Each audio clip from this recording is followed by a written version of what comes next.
Assalamualaikum warahmatullahi wabarakatuh.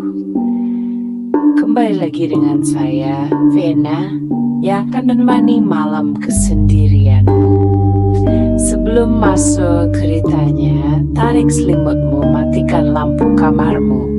Mari kita simak ceritanya. Tak ada yang bicara, hingga Wawan bersandar ke dinding kayu pos. Ia meraih sisa mendoan dingin, memakannya pelan, lalu tiba-tiba berkata dengan suara datar. Aku jadi ingat sesuatu. Waktu dulu kerja di gudang kayu. Pujo menoleh. Yang di daerah Kebon Sari itu. Wawan mengangguk pelan. Iya, tahun 2017. Baru pindah dari rumah nenek di Brebes. Waktu itu aku kerja serabutan, sampai kenalan sama Pak Giman, pemilik gudang kayu bekas milik Belanda. Katanya butuh penjaga malam, karena sering ada maling. Gajinya kecil, tapi dapat makan dan bisa tidur di pos jaga belakang. Eko bersuara pelan, dan lu ambil kerjaan itu. Iya. Siapa juga yang bisa milih waktu kepepet? Wawan tertawa kering. Awal-awal semuanya biasa aja.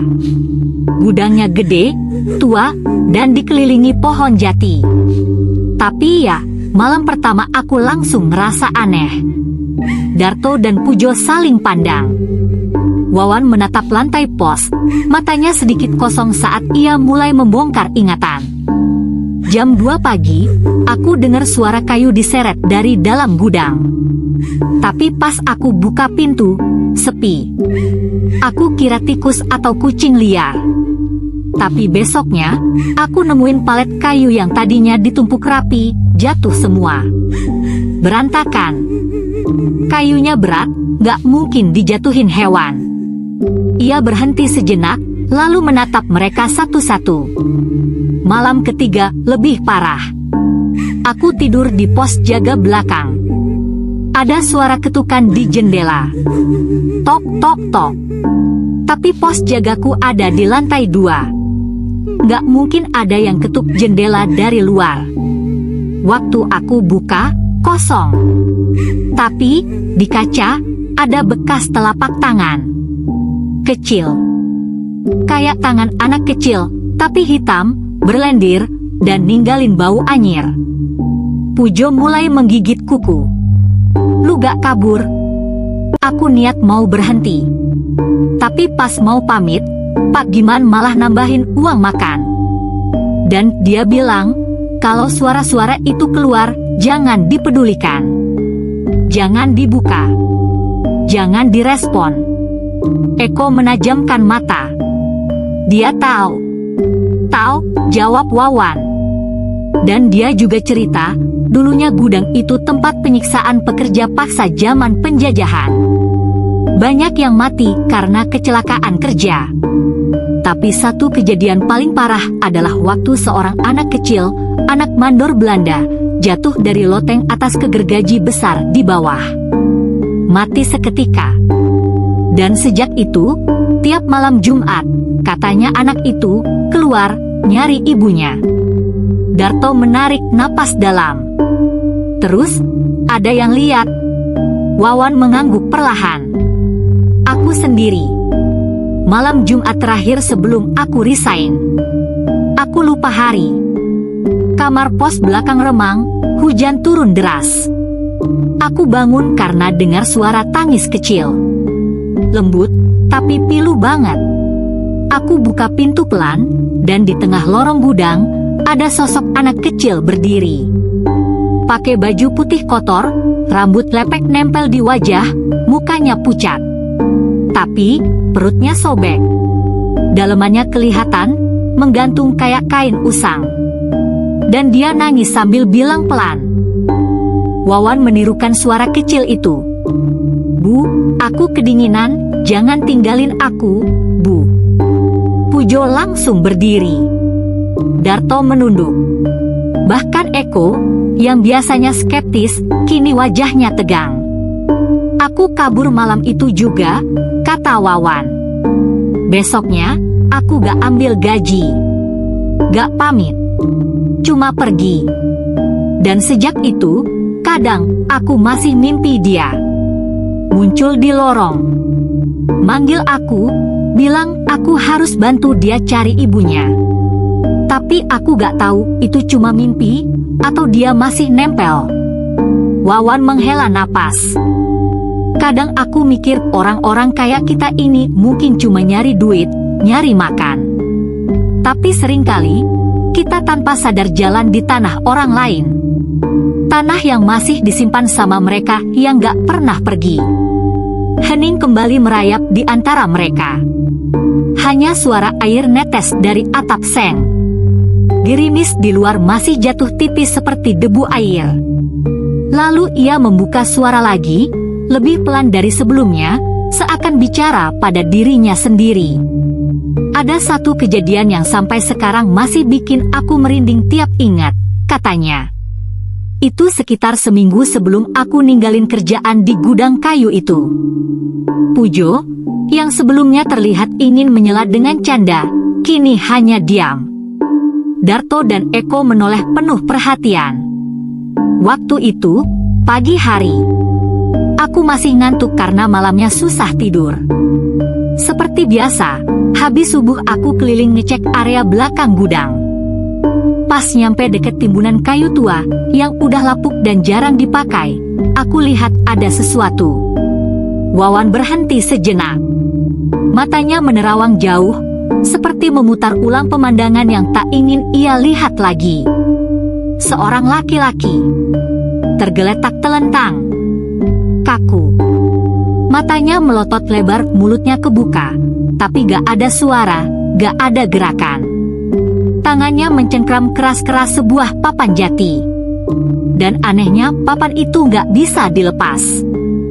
Kayak nempel. Darto mengernyit. Mati. Wawan mengangguk. Ya. Aku pikir dia pingsan. Tapi pas aku deketin, kulitnya udah dingin. Matanya tuh bukan kayak orang kaget, tapi kayak melihat sesuatu yang sangat mengerikan sebelum napas terakhir. Pujo pelan-pelan berkata, itu maling kayu. Iya, jawab Wawan. Ternyata malam sebelumnya, dia nyelinap masuk. Ada jejak sepatunya dari pagar belakang. Papan jati yang dia pegang itu kayu mahal, dan disimpan di bagian dalam gudang yang lama dikunci karena sering bermasalah. Padahal aku udah dikasih tahu Pak Giman, bagian itu udah lama dikosongin. Tapi maling ini malah ambil dari situ. Eko bersuara, pelan namun tajam, kayak dihukum langsung sama penunggunya. Wawan mengangguk sekali lagi. Itulah yang orang-orang sana bilang. Gudang itu bukan cuma angker, tapi dijaga. Dan yang jaga bukan sekadar arwah, tapi sesuatu yang lebih tua. Mungkin makhluk yang dulu disembah orang-orang sini sebelum masuk Islam. Makhluk yang dikasih makan oleh darah-darah masa penjajahan. Dan anak kecil itu bisa jadi cuma salah satu korbannya. Atau utusan. Pujo bersedekap, merasa udara malam makin dingin. Terus orang-orang gimana? Polisi dateng. Tapi hasil visum gak jelas. Katanya serangan jantung. Tapi anehnya, papan jati itu masih nempel di tangannya waktu dibawa. Gak bisa dilepas sampai pemakaman. Bahkan digotong sama papan-papannya sekaligus. Darto mencibir pelan. Kalau itu bukan tanda, aku gak tahu apa lagi. Wawan tersenyum miris. Dan yang bikin aku tambah yakin, malam setelah itu, aku mimpi lagi. Anak kecil itu muncul. Tapi kali ini dia duduk di bawah tangga pos jagaku. Mukanya pucat, matanya hitam, tapi dia nggak nangis. Dia bilang satu kalimat aja.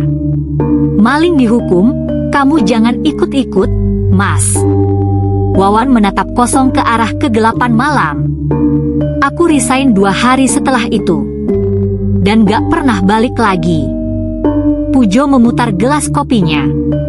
berarti emang tempat itu dijaga sesuatu. Tapi kenapa anak kecil itu ngasih tahu kamu? Bukannya hantu kayak gitu biasanya nyerang aja. Wawan mengangkat bahu. Mungkin karena aku gak ngelakuin apa-apa. Atau karena aku satu-satunya yang mau dengerin dia. Sunyi lagi menguasai pos ronda. Hujan seperti berhenti mendadak. Dari kejauhan, terdengar suara anjing menyala. Lalu, suara serak dari toa masjid mulai memanggil untuk tahajud. Wawan menatap kosong ke depan. Tangannya yang memegang gelas kopi sedikit bergetar. Karambol sudah lama tak dimainkan, mendoan tinggal dingin dan keras. Udara makin lembab. Di luar, gerimis sudah berubah jadi kabut tipis. Aku kira setelah nemu maling mati itu, semuanya udah selesai. Tapi ternyata justru baru mulai, gumam Wawan, pelan, nyaris seperti berbisik ke dirinya sendiri. Eko menyandarkan punggung, menatap Wawan dengan tatapan setengah skeptis, setengah tegang. Lu masih kerja setelah kejadian itu? 2 hari. Tapi malam-malamnya mulai aneh. Bukan cuma penampakan, tapi mimpi. Kayak nyata. Kayak aku nggak tidur beneran, tapi malah pindah ke tempat lain. Pujo menggigit bibir. Tempat lain. Wawan menatap mereka bergantian, lalu lanjut bercerita. Aku tidur jam 1 pagi. Tapi begitu merem, aku ngerasa kayak lagi berdiri di dalam gudang itu. Tapi semuanya gelap, sepi, dan bau darah. Kayu-kayu yang biasa rapi, semua berserakan. Tapi yang bikin aku benar-benar takut adalah suara. Suara anak kecil dan langkah kaki berat, pelan, seperti menyeret rantai. Darto langsung menatap serius. Seret rantai? Iya. Di dalam mimpi itu, aku jalan pelan, sambil manggil, "Halo? Ada orang?" Tapi nggak ada yang jawab. Sampai akhirnya aku sampai ke ujung lorong dan kulihat pintu besi tua terbuka pelan-pelan. Di baliknya ada sesosok tinggi besar. Badannya dibalut kain putih, mirip pocong, tapi wajahnya hitam legam, matanya merah, dan dari perutnya menjulur tangan-tangan kecil. Tangan anak-anak. Banyak. Gerak-gerak kayak merangkak keluar dari dalam perutnya. Pujo langsung menelan ludah. Anjir. Wawan melanjutkan dengan suara yang makin rendah. Makhluk itu gak ngomong. Tapi aku nangkap sesuatu kayak dia nunjuk aku. Bukan dengan tangan. Tapi pikirannya langsung masuk ke kepala. Dia bilang, "Kamu lihat. Kamu bawa. Kamu pulang." Dan pas aku bangun, Wawan menatap meja karambol. Ada bekas lumpur di lantai pos jagaku. Bekas kaki kecil basah. Padahal malam itu gak hujan. Semua terdiam. Tak ada yang berani memotong. Bahkan Eko kini tidak bersikap skeptis lagi. 2 hari setelah itu, aku sakit. Panas tinggi. Tapi tiap malam, aku masih mimpi yang sama. Sampai aku pindah kos, ke rumah yang lebih jauh dari gudang itu. Tapi masih kerasa kayak dia ngikut. Darto menatap tajam. Lu udah bersihin diri? Wawan mengangguk. Iya. Aku ke kiai di daerah Banyumas. Disuruh puasa mutih dan dibacain doa. Katanya aku udah ke bawah hajat makhluk yang nempatin gudang itu. Pujo berbisik, jadi selama ini lu dibayangin. Beberapa bulan. Tapi pelan-pelan hilang. Setelah itu aku nggak pernah berani deketin tempat yang baunya mirip gudang kayu. Apalagi yang kosong dan tua. Wawan menarik napas, menatap keluar pos ronda. Matanya menyipit. Kadang, gua masih mikir mungkin bukan cuma gudang itu. Tapi banyak tempat yang kayak gitu. Tempat yang ditinggalin tapi gak pernah bener-bener kosong. Setelah beberapa lama hening, Wawan mengambil napas panjang. Tatapannya makin berat, dan ia mencondongkan tubuh sedikit ke depan, seperti menyimpan satu cerita yang dari tadi ditahan-tahan. Tapi bukan cuma malam yang serem, katanya pelan. Siang juga gak kalah gila. Pujo mengernyit. Lah, siang bolong? Apa yang bisa terjadi? Wawan menatap mereka satu-satu, lalu mengangguk pelan. Pernah. Dan itu kejadian yang bikin satu pabrik heboh sampai hampir tutup seminggu. Eko yang semula masih agak skeptis, kini hanya duduk diam, mendengarkan serius. Itu sekitar 2 minggu sebelum aku resign. Hari biasa. Pekerja lagi kerja ngepotong kayu, pakai mesin besar yang biasa buat belah kayu jati tebal. Jam 11 lebih dikit, waktu istirahat mulai. Sebagian udah ke kantin, sebagian masih beresin tempat. Nah, ada satu orang, namanya Sutaji, tukang potong veteran, udah belasan tahun kerja. Wawan menggigit bibir bawahnya sebentar, lalu lanjut. Sutaji katanya lagi matiin mesin. Tapi tiba-tiba dia jerit. Jeritannya panjang banget. Waktu orang-orang datang, tangannya udah putus setengah. Kebelah dari ujung jari sampai siku. Pujo langsung meringis, ya Allah. Parahnya, lanjut Wawan, kata Sutaji, dia merasa ada yang mendorong dari belakang. Tapi waktu dicek di CCTV, gak ada siapapun di dekat dia. Kamera ngerekam dia sendiri, berdiri, terus tiba-tiba kayak jatuh ke arah mesin. Gak ada bayangan, gak ada gerakan aneh. Tapi dia bersumpah, dia didorong. Darto mengguncang kepala perlahan. Itu berarti bukan kecelakaan biasa. Bukan, Wawan mengangguk. Dan bukan cuma itu.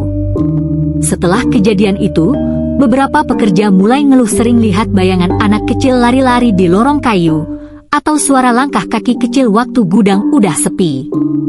Beberapa mulai resign. Ada yang trauma, ada yang mimpi buruk terus-terusan. Eko akhirnya bersuara pelan. Itu anak kecil yang sering datang di mimpi lu. Mungkin. Tapi makin lama, aku ngerasa bukan cuma satu. Suara Wawan makin rendah. Kayak ada sesuatu yang lebih besar, lebih kuat, dan si anak kecil itu cuma bagian dari semua itu. Kayak pengait yang bawa kita masuk, dan kalau kita terlalu lama di dalam susah keluar. Pujo bergidik. Pernah ada yang kerasukan di sana? Wawan menatapnya, lalu mengangguk. Pernah. Seorang mandor. Namanya Pak Budi. Orangnya keras, gak percaya hal-hal mistis. Sering ngejek kalau ada yang ngomongin hantu. Tapi suatu sore, dia tiba-tiba diam di pojokan ruang kontrol. Matanya ngelotok, terus dia nangis. Tapi mulutnya ketawa. Dan dia ngomong pakai suara anak kecil. Om, jangan usir aku. Aku mau main di sini selamanya. Suasana pos ronda langsung menegang. Karambol tak lagi disentuh. Kopi sudah dingin. Wawan bersandar lagi, seolah lelah membuka kenangan-kenangan itu. Setelah itu, pabrik sempat tutup sementara. Pemilik panggil orang pintar buat bersihin tempat. Tapi aku udah mutusin cabut. Kayak ada dorongan, kalau aku tetap di sana, lambat laun, aku juga bakal jadi bagian dari tempat itu. Darto mengusap wajah. Kayak tempat yang hidup ya, dan minta tumbal. Wawan mengangguk pelan. Tempat yang hidup dan lapar. Pujo bergidik. Lu udah gak mimpi lagi sekarang? Wawan ragu sebentar. Lalu tersenyum miris. Kadang masih. Tapi sekarang bukan anak kecil yang datang. Tapi seseorang pakai baju putih panjang, wajahnya hitam, dan dari mulutnya keluar suara gergaji. Mereka semua diam. Pos ronda seperti membeku. hujan benar-benar berhenti. Tapi dingin terasa makin menempel di kulit. Wawan menghela napas panjang. Kopi yang ia teguk terasa hambar, bahkan pahit. Angin malam mulai berembus pelan dari arah kebun belakang pos ronda, membawa hawa dingin yang seolah membawa pesan dari masa lalu. Dia mulai bicara lagi, suaranya berat. Gua belum pernah cerita ini ke siapa-siapa. Tapi karena kalian udah denger semua yang gua alami, gua rasa ini waktunya. Pujo mencondongkan badan. Darto berhenti memainkan korek gas di jarinya. Bahkan Eko, yang biasanya suka nyela, hanya menatap tanpa kata. Wawan menunduk sejenak, lalu berkata pelan, "Ada satu malam, kira-kira seminggu sebelum gua resign. Bos gua, Pak Giman, nelpon tengah malam. Jam 1:30. Ia menatap mereka satu-satu, matanya serius. Dia minta gua bantu. Katanya harus ada ritual kecil di belakang gudang, dekat tempat kayu lapuk disimpan. Waktu gua tanya buat apa, dia cuma bilang, buat ngamanin tempat ini. Biar gak ada yang kesurupan lagi." Wawan menghela napas. Waktu gua nyampe ternyata bukan gua doang yang dipanggil. Ada 3 orang karyawan senior, dan 1 orang tua, kurus, berkain putih, duduk di tikar kecil. Gua baru tahu belakangan, dia orang pinter yang sering dipanggil diam-diam kalau gudang lagi panas. Pujo langsung nyeletuk, "Lu disuruh bantu apaan?" Wawan menjawab dengan pelan, "Bubur kepala kerbau." Darto mengangkat alis. "Kerbau beneran?" Wawan mengangguk. "Iya, kepala kerbau segar. Baru disembelih. Masih ada darahnya netes waktu ditaruh di ember seng.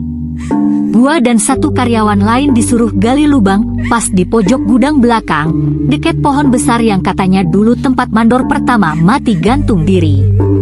Eko berkedip beberapa kali. "Itu buat sesajen." Wawan mengangguk lagi. "Iya. Katanya, tempat itu udah terlalu haus. Terlalu banyak gangguan, korban.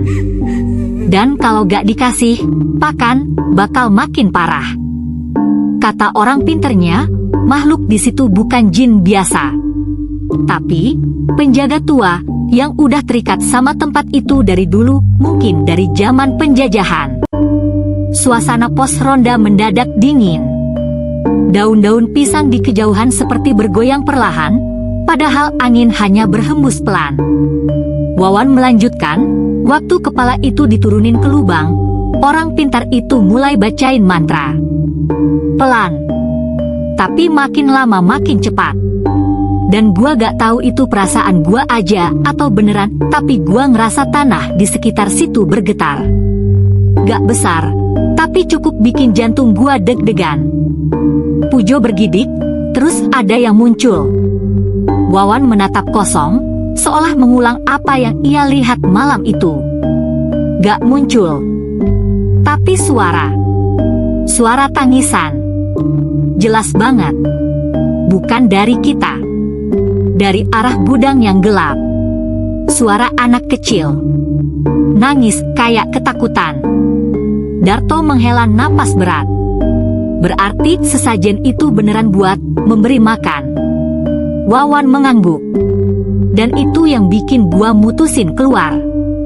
Bukan karena gua takut hantu, tapi karena gua gak mau jadi bagian dari perjanjian itu. Gua gak tahu siapa yang pertama kali ngelakuin, tapi jelas pabrik itu bukan cuma tempat kerja. Itu altar, tempat korban dan pengorbanan. Eko, yang sejak tadi hanya diam, akhirnya bersuara lirih. Kalau tempat itu udah kayak gitu, berarti mungkin bukan cuma 1 makhluk yang tinggal di sana. Wawan menoleh ke Eko. Tatapannya dingin. "Iya. Dan lu tahu bagian yang paling serem?" Mereka semua menunggu jawaban. Waktu kepala kerbau udah dikubur dan orang pintar itu selesai baca doa, dia sempat lihat ke gua dan bilang, Mas Wawan, jangan pernah balik ke sini kalau tempat ini udah sepi. Kalau kosong, mereka bebas. Pos ronda kembali hening. Suara hujan sudah tak ada. Tapi sunyi malam berubah, bukan sekadar diam tapi seperti mengendap. Menanti. Pujo meneguk air pelan. Darto merapatkan jaketnya. Eko hanya menatap jalanan gelap, tak tahu harus bicara apa. Dan di tengah-tengah kesunyian itu, terdengar suara aneh. Tuh. Suara benda jatuh dari atap pos ronda. Mereka semua menoleh serempak.